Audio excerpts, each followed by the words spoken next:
Now, this statement does a couple things. First of all, it makes us realize that these commandments were not meant for everyone. They were meant for the Jews as they were as they had left Egypt. So basically, these statements aren't. It says right there, they're not universal. They're for this small group of people.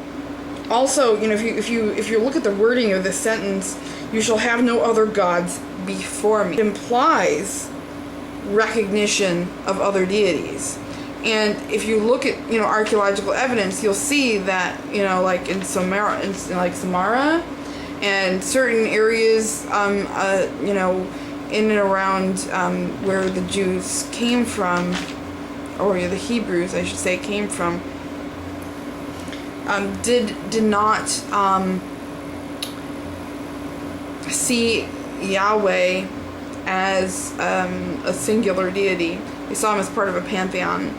And there were other gods, for example Elohim, which a lot of people confuse those two as the same deity.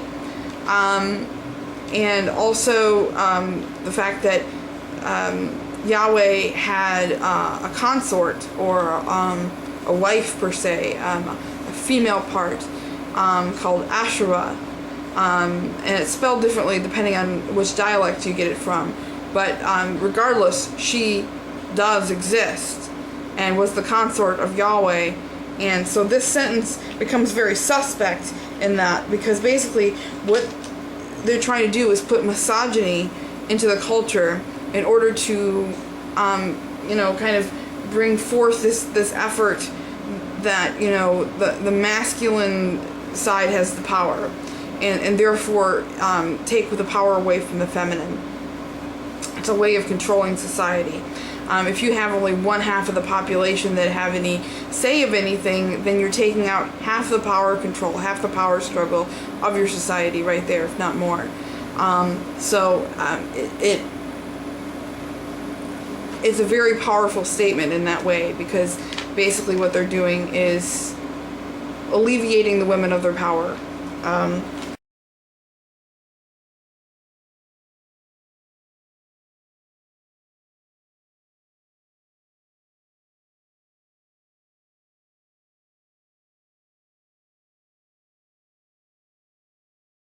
Those who hate me, does that mean those who don't recognize him, those who don't know him, or those who turn against him? My grandmother practiced the native religion. She knew of Christianity, but chose her traditional path. So yeah, what does that mean for her and then subsequently me? My great-grandmother practiced the native religion. I would be her third generation, being her son was my grandfather, then his daughter was my mother, and then I'm the third generation from her. So does that mean that I am punished for that? Yeah, doesn't make much sense. Also, we talk about Yahweh being a perfect God, but yet in this it says he's jealous. So I don't quite get how you can have a perfect God and a jealous God, which jealousy is obviously a flawed emotion, in the same system. It doesn't really make much sense to me.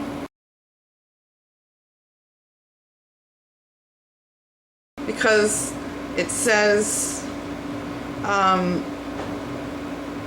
you will not hold anyone guiltless who misuses his name. So I am already damned. I will never be considered guilt-free because I have misused the name. You are probably too. In fact, everybody who's heard the name probably has. So why do we bother?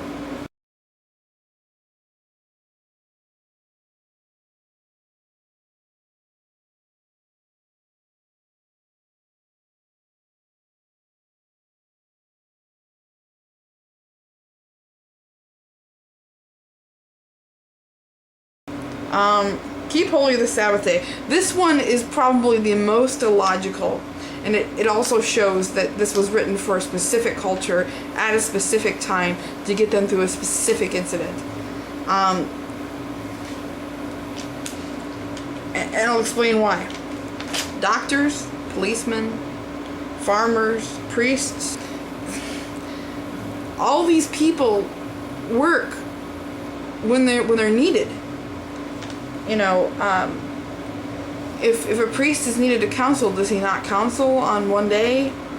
You know, if a doctor is needed in surgery to save someone's life, is he going to say, oh, you know, it's the Sabbath day, you're just going to have to die? You know, policemen, do they not arrest anyone for crimes? You know, do they not serve and protect on that day? It doesn't make much sense, quite honestly.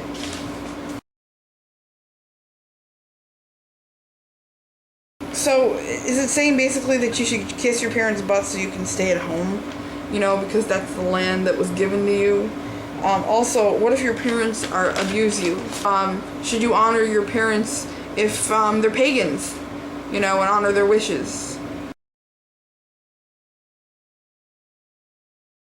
This is kind of funny because when I think of this one, it reminds me of that Taxi episode where Latka and that chick were stuck in that taxi in the cold, and the only way they could think to keep warm was to, you know, do it. The idea is that there's no one statement that can be perfect for every situation. One of the things that I learned from watching all those crappy Way of the Master videos was Jesus said that when you look at a woman with lust in your heart, you're committing adultery. So really, this is about thought control.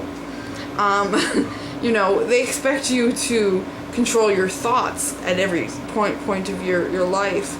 And that's just kind of scary and sick to a point, because it goes against every fiber of what it means to be human. And if that's the case, why did God make us that way in the first place?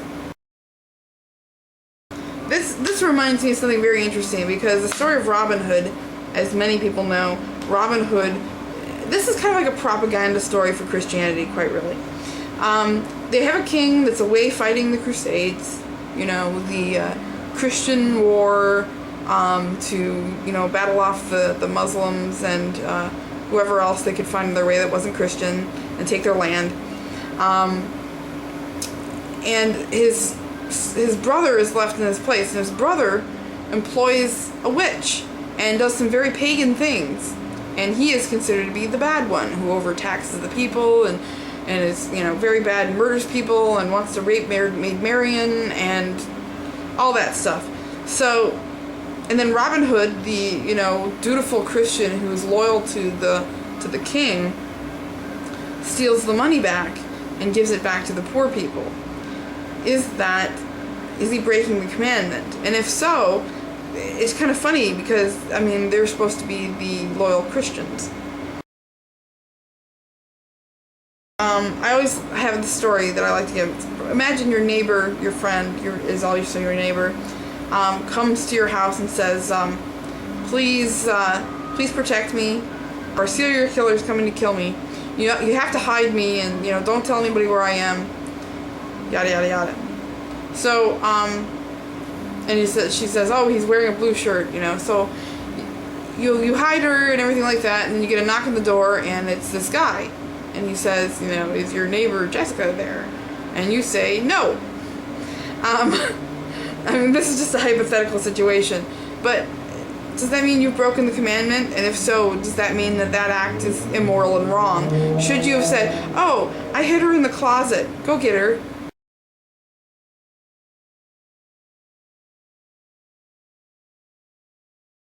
First of all, it's more thought control. Secondly, it basically means that there is no such thing as Christian capitalism, because if capitalism is based on a system where people covet. If you are a capitalist, you want people to buy things that their neighbor has.